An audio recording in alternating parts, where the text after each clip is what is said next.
கர்த்தர் நல்லவர், அவர் கிருபை என்றும் உள்ளது. ஹல்லேலூயா. தெரிந்த பாடல் சேர்ந்து பாடலாமா? பரிசுத்தமாகுதலை பயத்தோடென்றும் காத்து கொள்வோம். பரிசுத்தமாகுதலை பயத்தோடென்றும் காத்து கொள்வோம். எக்காலம் தோணிக்கையில் மறுரூபமாக எழும்புவோமே மகிமையிலே. எக்காலம் தோணிக்கையில் மறுரூபமாக எழும்புவோமே மகிமையிலே. உயிர்த்தெழுந்தாரே அல்லேலூயா, ஜெயித்தெழுந்தாரே. உயிருடன் எழுந்த மீட்பரேசு என் சொந்தமானாரே. ஹல்லேலூயா.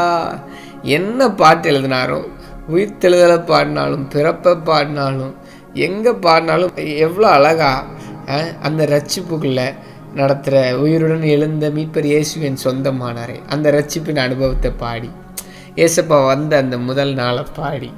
ஹல்லேலூயா. அதுதாங்க கிறிஸ்மஸ். ஹல்லேலூயா. நமக்கு எது கிறிஸ்மஸ்? அதுதான். கர்த்தர் எவ்வளவு நல்லவர், எவ்வளவு நல்லவர். சில அழகான வசனங்கள் இருக்கிறது. யோவான் 3:18-5:24. நல்ல சில விஷயங்களை நம்ம கூர்ந்து கவனித்து ஸ்தோத்திரம் செலுத்த போகிறோம். நான் தேவனுக்கு பிரியமாக்கப்பட்டிருக்கிறேன் எப்படி? அதை நம்ம தியானிச்சிட்டே வரோம். அதில் இதுவும் ஒரு வார்த்தை.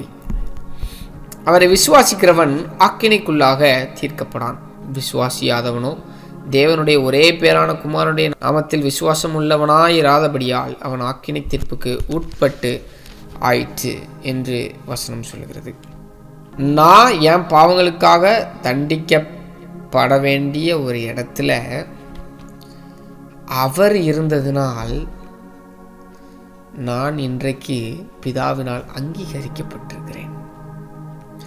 5:24 இப்படியாக சொல்கிறது, என் வசனத்தை கேட்டு என்னை அனுப்பினவரை விசுவாசிக்கிறவனுக்கு நித்திய ஜீவன் உண்டு. அவன் ஆக்கினை தீர்ப்புக்கு உட்படாமல் மரணத்தை விட்டு நீங்கி ஜீவனுக்கு உட்பட்டிருக்கிறான் என்று மெய்யாகவே உங்களுக்கு சொல்லுகிறேன். உங்களுடைய ஆவி எப்பொழுது இயேசுவை சொந்த இரட்சகராக நீங்கள் ஏற்றுக்கொண்டீர்களோ அப்பொழுது பரிசுத்த ஆவியினால் திருமுழுக்கு பெற்று புதிதாகி உங்கள் மாம்சமும் தேவனுடைய நாமத்தினாலே, அதான் எக்காலம் ஊதும்போது மறுரூபம் ஆகும்படியாய் நம்ம ஆவி ஆத்மா சரீரம் பரிசுத்தாவியினரால் முத்திரிக்கப்பட்டிருக்கிறது.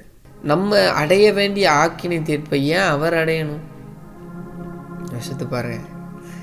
நம்ம சில விஷயங்களை ரொம்ப ஈஸியாக அப்படி கடந்து வாசிட்டு போயிடும். நான் ஆக்கினை தீர்ப்புக்கு உட்பட்டு ஆயிற்று என்று என் கதை முடிக்கப்பட்டிருந்த இடம் அது. ரோமர் 3:21 அப்படித்தானே சொல்லுது. எல்லாரும் பாவம் செஞ்சாச்சு, சோழி முடிஞ்சிச்சு. நான் அடைந்த நிலைமையை ஒருவர் வந்து பரிசுத்தமாய் வாழ்ந்து அவருடைய நீதியினால் என் நீதிமகன் ஆக்கினார். பிதாவின் பார்வையிலே நான் பிரியமுள்ளவனானே. பரிசுத்தாவியானவரை நீ பரிசுத்தமாக்கினார், சாங்டிஃபை பண்ணார் ஏசப்பாவோட ரத்தத்தினால.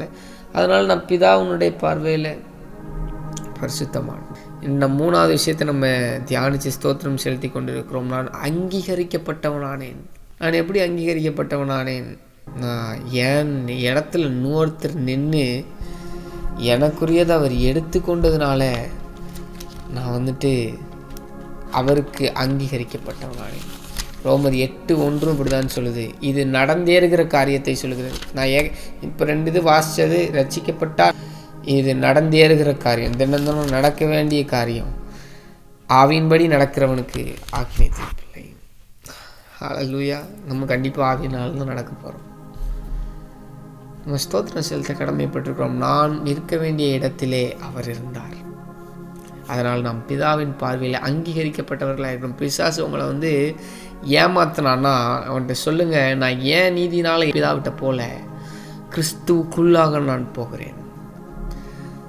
இயேசு கிறிஸ்துவுக்குள் விசுவாசியின் நிலையாவன நான் பிதாவினால் அங்கீகரிக்கப்பட்டிருக்கிறேன். நான் பிதாவினால் அங்கீகரிக்கப்பட்டிருக்கிறேன். பல தடவை உங்கள் மைண்டில் சொல்லுங்கள். சத்தியம் உங்களை விடுதலையாக்கும்.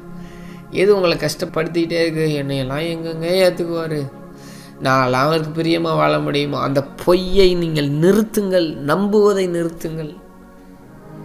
உங்களுக்கும் பிசாசுக்கும் சம்பந்தமே கிடையாது. நீங்கள் கிறிஸ்துவின் நீதியை தரித்து கொண்டிருக்கிறீர்கள். அவன் அதுக்கு அப்படியே ஆப்போசிட்டு. அவன் யாருமே கிடையாது, அவன் ஒன்றுமே இல்லை. அதில் நீங்கள் இயேசுவினுடைய ஒரு கிறிஸ்துவுக்குட்பட்டு இருக்கிறீர்கள் என்று வசனம் சொல்லுகிறது.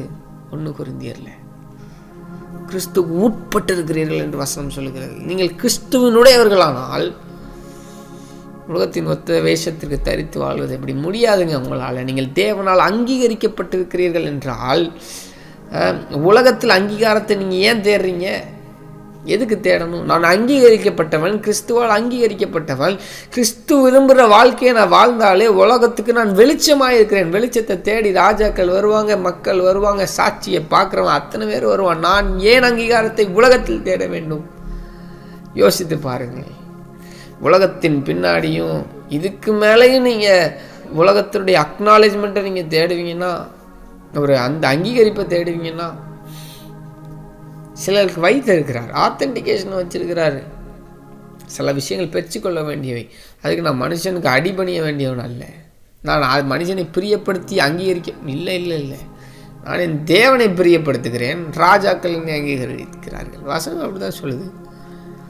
தானியேல் தேவனை பிரியப்படுத்தினான். 10 மடங்கு இங்கே சமர்த்தனா ராஜா பார்க்குறாரு. எனக்கு இவர் வேணுன்றாரு. கர்த்தர் நல்லவர். வேதத்தில் இல்லாத சாட்சிகள் இல்லை. நீங்கள் எதை பின்பற்றுகிறீர்கள்? நாம் அங்கீகரிக்கப்பட்டிருக்கிறோம். பிசாசனுடைய வார்த்தைகளுக்கு செவி கொடாதிருங்கள். மாம்சம் சொல்லும் சில தேவையில்லாத என்விரான்மெண்டல் இன்ஃப்ளூயன்ஸ்டு வார்த்தைகளை பயன்படுத்தாதிருங்கள். சொல்லாதிருங்கள். எனக்கும் கர்த்தருக்கு என்ன சம்பந்தம்? சொல்லாதிருங்கள். உசுரை கொடுத்து மீட்டிருக்காரு. கண்ணீரோடு ஸ்தோத்திரம் செலுத்த வேண்டிய தருணங்க. ஸ்தோத்திரம் செலுத்துவோமா? சந்தோஷமா சொல்லுங்க, டேடி நீ மீட்டு கொண்டீரே, ஸ்தோத்திரம். அப்போ அதுக்கு என்னை அங்கீகரிக்கப்பட்டவனாக மாற்றுவதற்காக ஹல்லேலூயா, அங்கீகாரத்தையே உடைய நீர், அப்போ வழங்கும் நீர், எங்களுக்காக ஆக்கினை தீர்ப்புக்கு எங்களை விலக்கி மீட்பதற்காக நீர் அந்த இடத்துக்கு வந்தீங்களே, இந்த சிலுவைக்கு வந்தீங்களே, அதற்காக ஸ்தோத்திரம்ப்பா. ஆக்கினை தீர்ப்புக்கு உட்பட்டாயிடுச்சுன்னு இந்த இடத்துல இருந்த எங்களை மீட்டு பரிசுத்தமாக்கி இன்னைக்கு அங்கீகாரத்தோடு உட்கார வச்சிருக்கிறீங்களே, அதுக்காக ஸ்தோத்திரம். பிசாசின் பொய்களை நாங்கள் களைந்து போடுகிறோம் இயேசுவின் நாமத்தினாலே. பார்க்கிற ஒவ்வொருத்தருடைய வாழ்க்கையில் மைண்டில் நான் ஒரு டெலிவரன்ஸை பேசுகிறேன் இயேசுவின் நாமத்தினாலே. பரிசுத்தம் உண்டாகட்டும், பரிசுத்தம் உண்டாகட்டும், சகலமும் ஒழுங்காகட்டும் இயேசுவின் நாமத்தினாலே. பிதா சுதன் பரிசுத்தாவியானவர் எப்படி இருக்கிறாரோ அப்படியே ஒழுங்காகட்டும் இயேசுவின் நாமத்தினாலே. இந்த தேவனுடைய சரீரமாக இருக்கிறபடியால் உலகத்தினுடைய பொய்களுக்கும் வேஷங்களுக்கும் பிசாசின் பொய்களுக்கும் இடமில்லை என்று சொன்னான். இயேசு நாமத்தினாலே நாங்கள் பிரகடனப்படுத்துகிறோம், தாழ்த்துக்கிறோம்ப்பா. அப்பா, நாங்கள் உம்மால் பரிசுத்தமாக்கப்பட்டிருக்கிறதற்காக ஸ்தோத்திரம், நீதிமானாக்கப்பட்டிருக்கிறதற்காக ஸ்தோத்திரம், அங்கீகரிக்கப்பட்டிருக்கிறதற்காக ஸ்தோத்திரம். இது உம்மால் உண்டானது, அதற்காக ரொம்ப நன்றி செலுத்தும். இயேசு மூலமே ஜெபிக்கிறோம் ஜீவனால தகப்பனே, ஆமென். தேங்க்யூ. God bless you.